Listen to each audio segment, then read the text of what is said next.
میرے محبوب کریم صلی اللہ علیہ وسلم کی زندگی میں نفاست ہے. حضور نے لوگوں کو شرمندہ کرنا پسند نہیں کیا.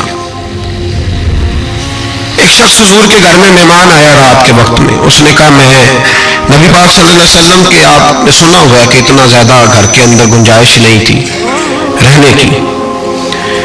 حضور کئی دفعہ مسجد میں ٹھہراتے تھے یا مہمانوں کو صحابہ میں بانٹ دیتے تھے.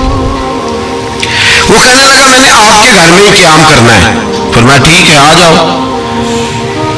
صحابہ کہتے ہیں جتنا بھی 4-5 بکریوں کا دودھ سارے اہل خانہ استعمال کرتے تھے, محبوب کا سارا گھرانہ وہ سارا کٹھا ہی اکیلا ہی دودھ پی گیا. سارا جتنا کھانا تھا اکیلا ہی کھا گیا. رات کو اسے چارپائی پہ سلایا گیا تو کھا اتنا چکا تھا کہ اس کا پیشاب حضور کے بستر پر ہی نکل گیا. جب آلودہ ہوا تو شرمندہ ہوا, اٹھ کے بھاگ گیا. کسی نے دیکھ لیا تو کیا بنے گا. کہتے ہیں میں جب کنویں پہ گیا, جا کے میں نے غسل کیا, کپڑے دھوئے تو خیال آیا میری تو سونے کی انگوٹھی رہ گئی ہے وہاں. اب طبیعت اجازت نہیں دیتی تھی کہ وہاں لوگ کٹھے ہوں گے. یہاں نماز کے دوران اگر کسی کا موبائل بج جائے نا تو پکے نمازی, تراز تو نہیں ہو جائیں گے آپ لوگ, جو زیادہ پکے نمازی پکے ان سے نہیں معافی ملتی. وہ جو کچا پکا ہے بیچارہ وہ شاید کسی وقت معافی دے دے, پکے نمازی نہیں معافی دیتے. کہتے تیرا بج کیسے گیا, تو نے سمجھا ہی نہیں. مجھے ایک شخص نے نا ویڈیو دکھائی, کہنے لگا جی تسی بڑی وکالت کر دیا مولویوں دا حال ویکھو. میں ڈر رہا تھا, میں نے کہا پتہ نہیں اب کیا نکلے گا. کہتے میں نے خود ریکارڈ کی ہے. تو میں نے کہا دکھاؤ. ویڈیو میں یہ تھا کہ نماز امام صاحب نے مکمل کی ہے تو دعا کے ہاتھ پھیرے ہی ہیں انہوں نے, تو وہ موبائل لے کے جا رہے ہیں بار بار ٹوٹیوں کے پاس جا کے فون سننا شروع کر دیا. کہنے لگا جی یہ مولویوں کا حال ہے, نماز مکمل نہیں ہوئی فون کان کے ساتھ, تو دوسرے کیسے باز آئیں گے. میں نے کہا تو بہت جرم کیا اس نے, تو اس کا پھر کیا اشر کیا آپ لوگوں نے. کہتے نہیں آپ کو دکھانے لو. میں نے کہا پاگل آدمی, اس کے گھر سے بھی فون آ سکتا ہے.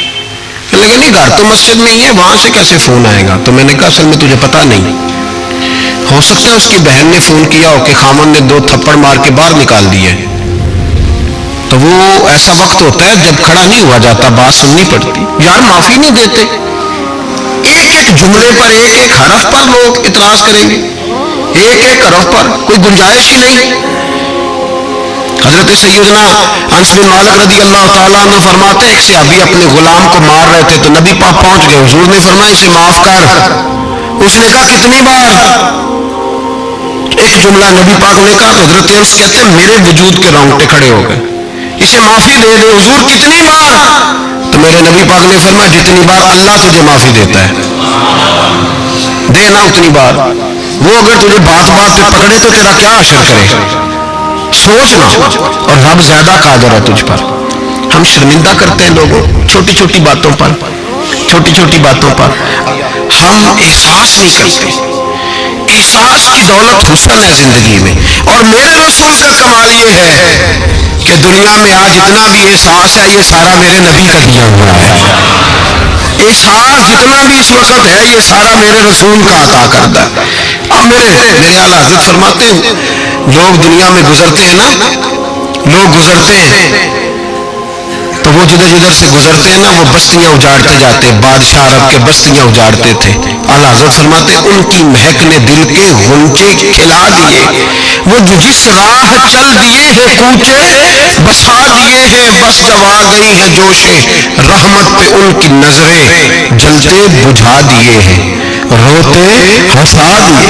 یہ کمال تھا میرے رسول پاک صلی اللہ علیہ. وہ شخص کہتا ہے میں انگوٹھی سونے کی رہ گئی تو دل میں خیال یہ تھا کہ واپس جاؤں گا تو وہاں تو حالات بڑے گڑبڑ ہوں گے, لوگ اکٹھے ہوں گے, شرمندگی ہوگی, میں پیشاب کر رہا ہوں بستر سے, حال بڑا سخت ہوگا, اتنے لوگوں کا سامنا کیسے کروں گا. لیکن مجبوری تھی, انگوٹھی سونے کی تھی, بڑی قیمتی تھی. کہتے اس انگوٹھی کی مجبوری نے مجھے شرمندگی کا سامنا کرنے پہ مجبور کیا. اور جب میں آ کے حضور کے کمرے کے باہر کھڑا ہوا تو وہاں تو کوئی بھی نہیں تھا. اللہ کے رسول نے بالٹی میں پانی رکھا ہوا تھا, میرے پیشاب پر پانی بہا رہے تھے. خود رسول پاک فرماتے ہیں حضور پانی بہا رہے تھے, جب میری طرف دیکھا تو محبوب نے مسکرا کے فرمایا غسل کر لیا آپ نے.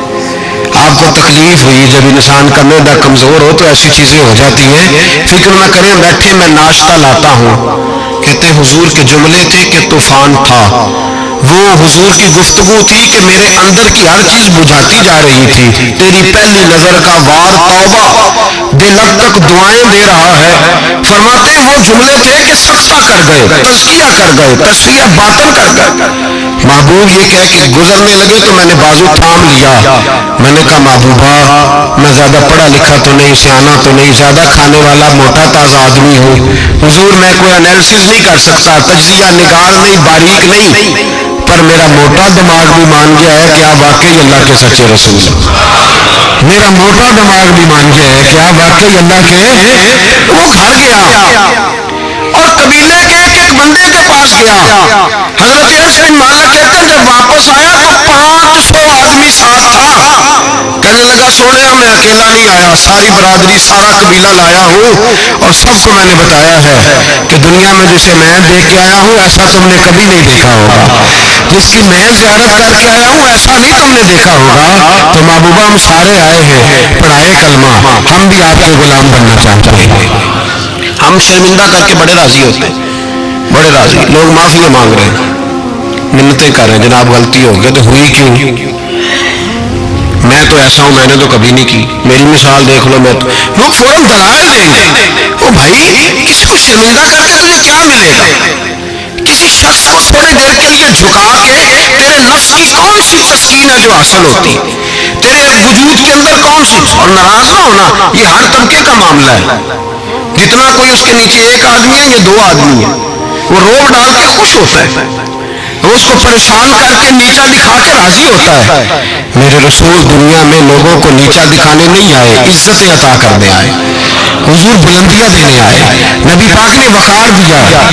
میں کبھی کبھی پریشان ہو جاتا ہوں جب لوگ آ کے کہتے ہیں نا بچی کی شادی ہے، تعاون کریں کرائیں، تو سوال ذہن میں آتا ہے کہ کس پہلو سے تعاون کریں؟